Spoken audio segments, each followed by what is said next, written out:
Chapter 2. Clearing Ground.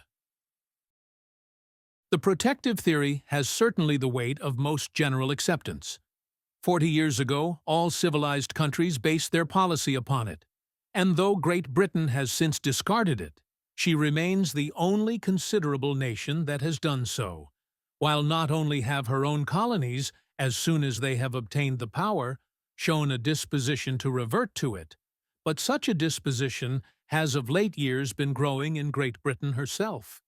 It should be remembered, however, that the presumption in favor of any belief generally entertained has existed in favor of many beliefs now known to be entirely erroneous, and is especially weak in the case of a theory which, like that of protection, enlists the support of powerful special interests. The history of mankind everywhere shows the power that special interests, capable of organization and action, may exert in securing the acceptance of the most monstrous doctrines. We have, indeed, only to look around us to see how easily a small special interest may exert greater influence in forming opinion and making laws than a large general interest. As what is everybody's business is nobody's business, so what is everybody's interest is nobody's interest. 2 or 3 citizens of a seaside town see that the building of a custom house or the dredging of a creek will put money in their pockets. A few silver miners conclude that it will be a good thing for them to have the government stow away some millions of silver every month.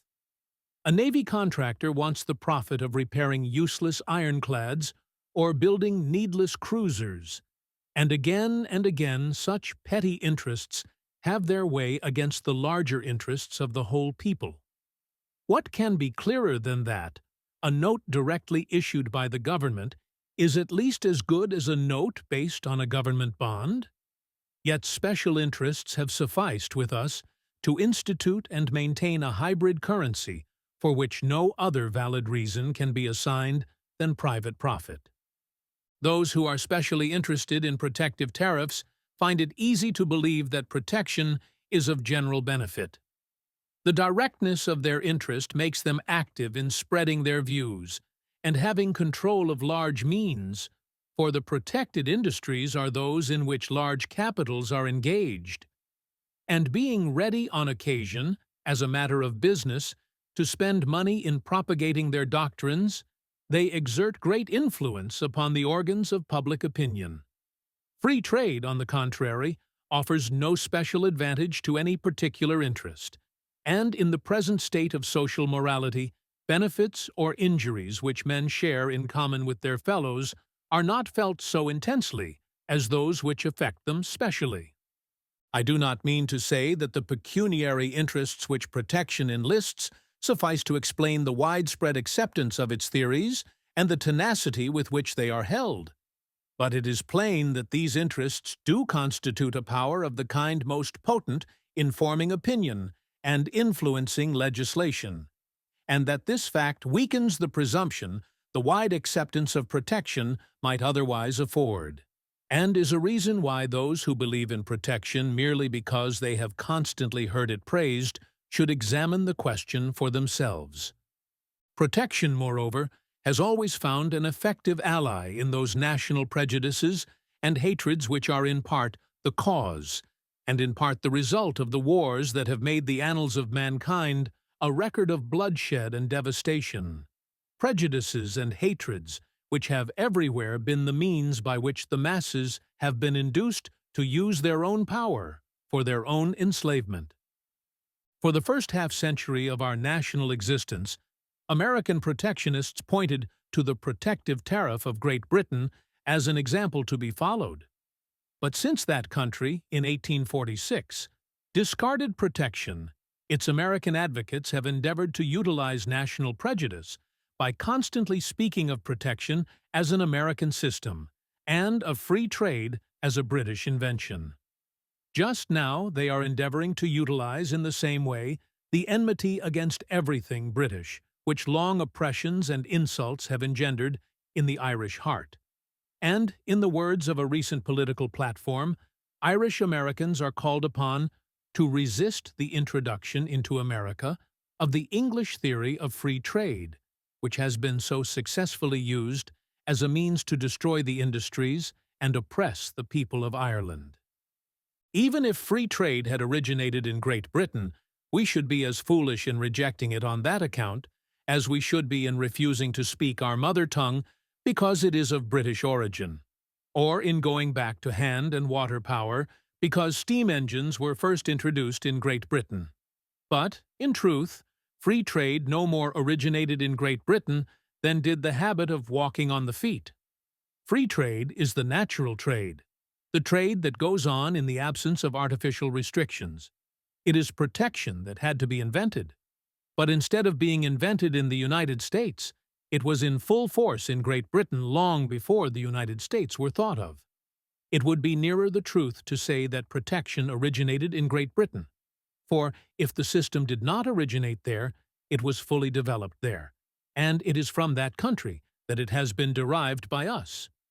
Nor yet did the reaction against it originate in Great Britain, but in France, among a school of eminent men headed by Quesnay, who were Adam Smith's predecessors, and in many things his teachers.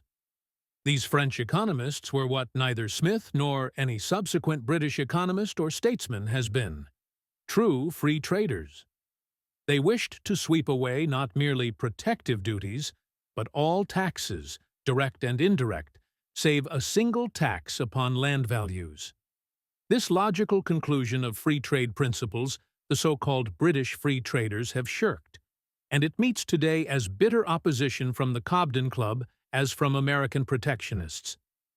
The only sense in which we can properly speak of British free trade is the same sense in which we speak of a certain imitation metal as German silver. British free trade is spurious free trade. Great Britain does not really enjoy free trade. To say nothing of internal taxes, inconsistent with true free trade, she still maintains a cordon of custom house officers, coast guards, and baggage searchers, and still collects over $100 million of her revenue from import duties. To be sure, her tariff is for revenue only, but a tariff for revenue only is not free trade. The ruling classes of Great Britain have adopted only so much free trade as suits their class interests, and the battle for free trade in that country has yet to be fought. On the other hand, it is absurd to talk of protection as an American system. It had been fully developed in Europe before the American colonies were planted, and during our colonial period, England maintained a more thorough system of protection than now anywhere exists. A system which aimed at building up English industries not merely by protective duties, but by the repression of like industries in Ireland and the colonies, and wherever else throughout the world English power could be exerted. What we got of protection was the wrong side of it, in regulations intended to prevent American industries from competing with those of the mother country, and to give to her a monopoly of the American trade. The irritation produced in the growing colonies by these restrictions was the main cause of the Revolution, which made of them an independent nation. Protectionist ideas were doubtless at that time latent among our people, for they permeated the mental atmosphere of the civilized world. But so little disposition was there to embody those ideas in a national policy that the American representatives, in negotiating the Treaty of Peace, endeavored to secure complete freedom of trade between the United States and Great Britain. This was refused by England, then and for a long time afterward completely dominated by protective ideas. But during the period following the Revolution, in which the American Union existed during the Articles of Confederation, no tariff hampered importations into the American states. The adoption of the Constitution made a federal tariff possible, and to give the federal government an independent revenue, a tariff was soon imposed.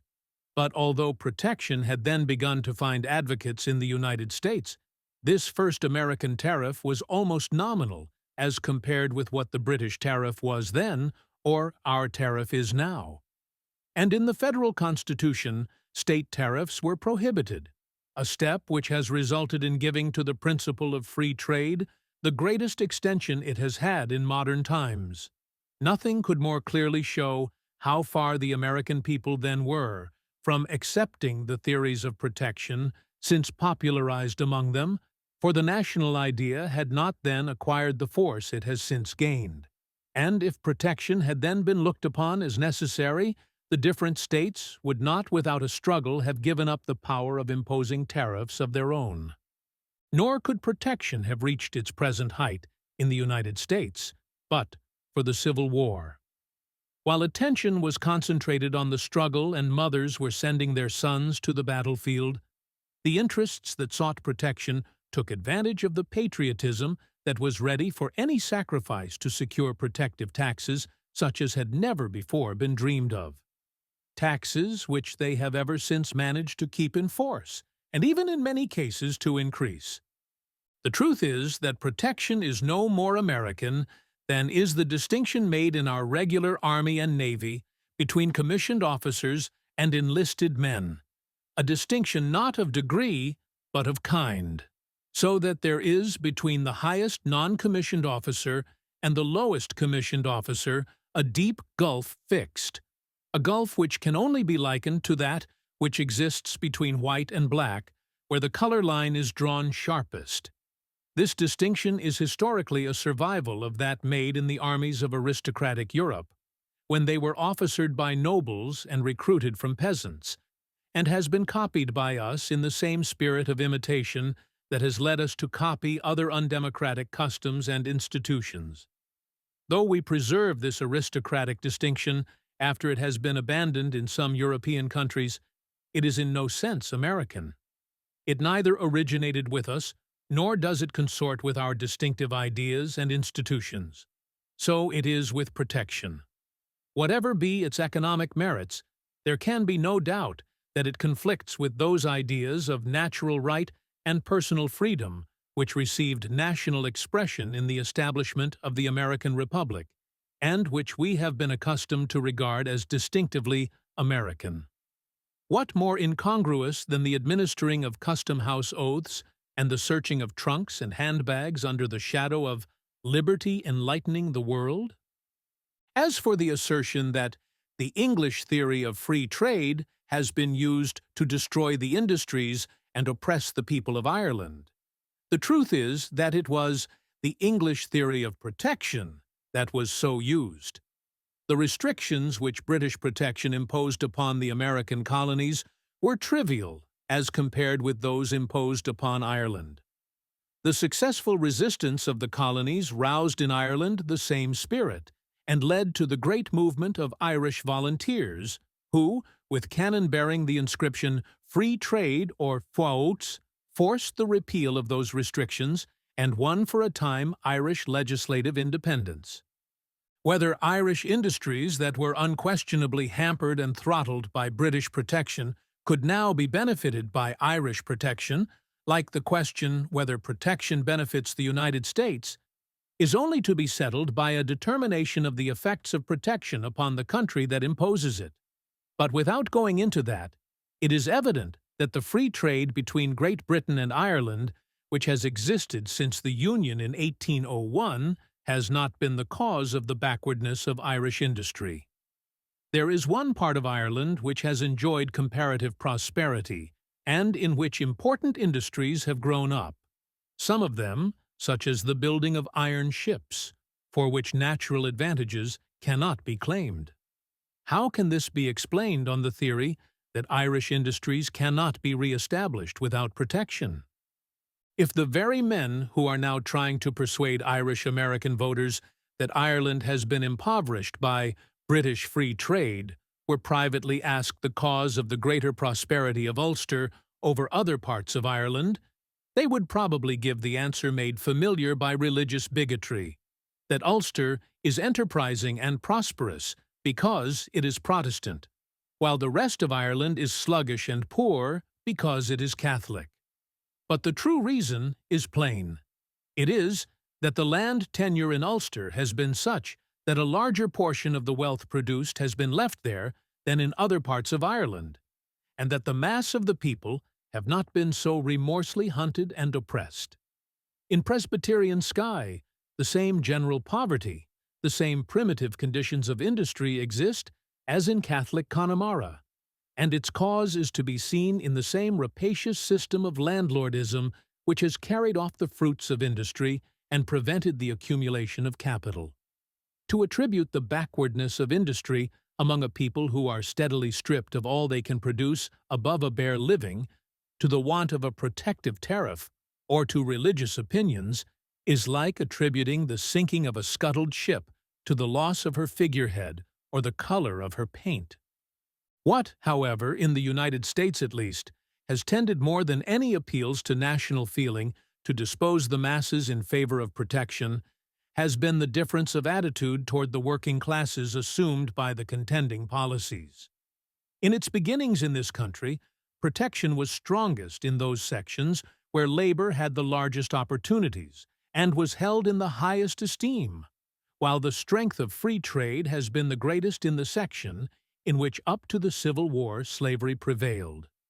The political party, which successfully challenged the aggressions of the slave power, also declared for a protective tariff, while the men who tried to rend the Union in order to establish a nation based upon the right of capital to own labor, prohibited protection in the Constitution they formed. The explanation of these facts is that in one section of the country there were many industries that could be protected, while in the other section there were few. While American cotton culture was in its earlier stages, Southern cotton planters were willing enough to avail themselves of a heavy duty on India cottons, and Louisiana sugar growers have always been persistent sticklers for protection. But when cotton raised for export became the great staple of the South, protection, in the absence of manufactures, was not only clearly opposed to dominant Southern interests, but assumed the character of a sectional imposition by which the South was taxed for the benefit of the North. This sectional division on the tariff question had no reference whatever to the conditions of labor, but in many minds its effect has been to associate protection with respect for labor and free trade with its enslavement. Irrespective of this, there has been much in the presentation of the two theories to dispose the working classes toward protection and against free trade. Working men generally feel that they do not get a fair reward for their labor. They know that what prevents them from successfully demanding higher wages is the competition of others anxious for work, and they are naturally disposed to favor the doctrine or party that proposes to shield them from competition. This, its advocates urge, is the aim of protection. And whatever protection accomplishes, protectionists at least profess regard for the working classes and proclaim their desire to use the powers of government to raise and maintain wages. Protection, they declare, means the protection of labor. So constantly is this reiterated that many suppose that this is the real derivation of the term, and that protection is short for protection of labor. On the other hand, the opponents of protection have, for the most part, not only professed no special interest in the well-being of the working classes and no desire to raise wages, but have denied the justice of attempting to use the powers of government for this purpose. The doctrines of free trade have been intertwined with teachings that throw upon the laws of nature responsibility for the poverty of the laboring class and foster a callous indifference to their sufferings. On the same grounds on which they have condemned legislative interference with commerce, free trade economists have condemned interference with hours of labor, with the rate of wages, and even with the employment of women and children, and have united protectionism and trades unionism in the same denunciation, proclaiming supply and demand to be the only true and rightful regulator of the price of labor as of the price of pig iron. While protesting against restrictions upon the production of wealth, they have ignored the monstrous injustice of its distribution, and have treated as fair and normal that competition in which human beings, deprived of their natural opportunities of employing themselves, are compelled by biting want to bid against one another. All this is true, but it is also true that the needs of labor require more than kind words, and are not to be satisfied by such soft phrases as we address to a horse when we want to catch him that we may put a bit in his mouth and a saddle on his back. Let me ask those who are disposed to regard protection as favorable to the aspirations of labor to consider whether it can be true that what labor needs is to be protected. To admit that labor needs protection is to acknowledge its inferiority. It is to acquiesce in an assumption that degrades the workman to the position of a dependent and leads logically to the claim that the employee is bound to vote in the interest of the employer who provides him with work. There is something in the very word protection that ought to make working men cautious of accepting anything presented to them under it. The protection of the masses has in all times been the pretense of tyranny, the plea of monarchy, of aristocracy, of special privilege of every kind. The slave owners justified slavery as protecting the slaves. British misrule in Ireland is upheld on the ground that it is for the protection of the Irish. But, whether under a monarchy or under a republic, is there an instance in the history of the world in which the protection of the laboring masses has not meant their oppression? The protection that those who have got the law-making power into their hands have given to labor has at best always been the protection that man gives to cattle. He protects them that he may use and eat them. There runs through protectionist professions of concern for labor a tone of condescending patronage more insulting to men who feel the true dignity of labor than frankly expressed contempt could be. An assumption that pauperism is the natural condition of labor, to which it must everywhere fall unless benevolently protected. It is never intimated that the landowner or the capitalist needs protection. They, it is always assumed, can take care of themselves. It is only the poor working man who must be protected. What is labor that it should so need protection?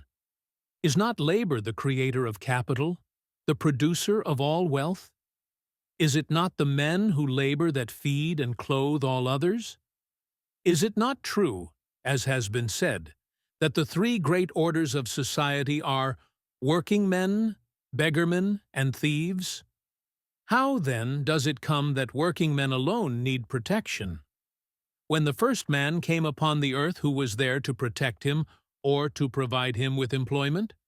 Yet whenever or however he came, he must have managed to get a living and raise a family.